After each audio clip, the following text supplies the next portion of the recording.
7 noyabr tarixində, yəni həftənin 5-ci günündə günə ayın əkizlər bürcünə davam edən hərəkəti ilə başladığınız üçün bugün karyera və iş həyatınızda yeni iş təklifləri və qısa müddətli fürsətlər qarşınıza gələ bilər. Dəyərləndirməyə çalışın. Eyni zamanda karyera və iş həyatınızda hərəkətli və ünsiyyət dolu bir gün yaşayacaqsınız.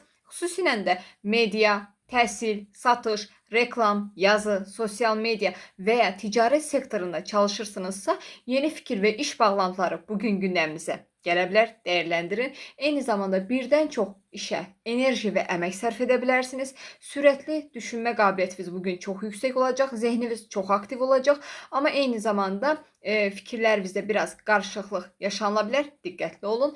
Mesajlaşmalar və fikir alış-verişləri arta bilər və bir tərəfdən də bugün verəcəyiniz qərarlarla kiçik maliyyə gəlirləri əldə edə bilərsiniz, amma bir tərəfdən də şəxsi maliyyənizdə lazımsız maliyyə xərcləmələr də edə bilərsiniz. Bugün diqqətli olmağa çalışın.